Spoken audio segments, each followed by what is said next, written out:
విశాఖ విమానాశ్రయంలో ప్రతికూల వాతావరణం కారణంగా 2 విమానాలు దారి మళ్లించారు.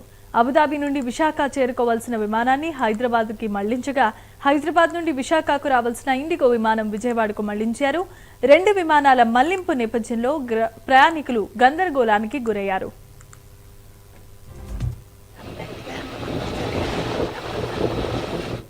రైట్, ప్రతికూల వాతావరణ కారణంగా 2 విమానాలను విమానాశ్రయాలకి మళ్లించారు. ఇదే అంశానికి సంబంధించిన మరిన్ని అప్డేట్స్ అందించడానికి విశాఖ నుండి మా కరెస్పాండెంట్ చంద్రశేఖర్ సిద్ధంగా ఉన్నారు. చంద్రశేఖర్, చెప్పండి.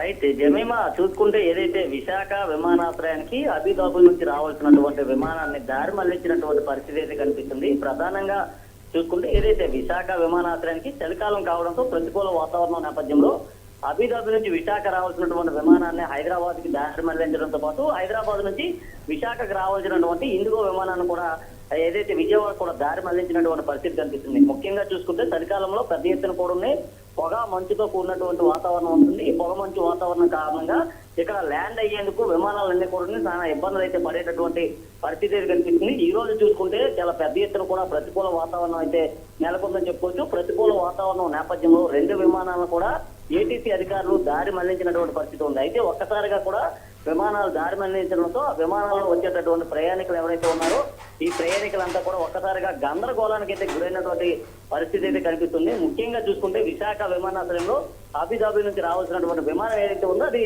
విశాఖ విమానాశ్రయానికి ఉదయాన్నే చేరుకోవాల్సి ఉన్నప్పుడు కూడా దాన్ని హైదరాబాద్ కి దారి మళ్లించడంతో హైదరాబాద్ లోనే చాలా వరకు కూడా ప్రయాణికులు అయితే దిగుతున్నటువంటి పరిస్థితి కనిపించింది. మరికొంతమంది ప్రయాణికుల్ని ప్రత్యేకించినటువంటి విమానాలు ఏవైతే ఉన్నాయో ఆ విమానాల్లో వారిని విశాఖకు తర్వాత తీసుకొచ్చినట్టుగా తెలుస్తుంది. అలాగే విజయవాడ హైదరాబాద్ నుంచి విశాఖకు రావాల్సినటువంటి మరో విమానం ఏదైతే ఉందో ఇండిగో విమానాన్ని కూడా అధికారులు అయితే దారి మళ్లించారు. ముఖ్యంగా చూసుకుంటే ఏదైతే ఆ వాతావరణం అనుకూలించకపోయినా లేదా ప్రతికూల వాతావరణం ఉన్నప్పటికీ కూడా విశాఖ విమానాశ్రయానికి రావాల్సినటువంటి విమానాన్ని కూడా అప్పుడప్పుడైతే అధికారులు దారి మళ్లిస్తున్నటువంటి పరిస్థితి కనిపిస్తుంది. గత ఏడాదితో పోల్చుకుంటే ఈ ఏడాది పెద్ద ఎత్తున పొగ మంచు ఏర్పడేటటువంటి అవకాశం ఉన్నటువంటి నేపథ్యంలో మరికొన్ని విమానాలు కూడా దారి మళ్లించేందుకు అవకాశాలు అయితే కనిపిస్తున్నాయి. Jemimah, thanks for the updates Chandrasekhar.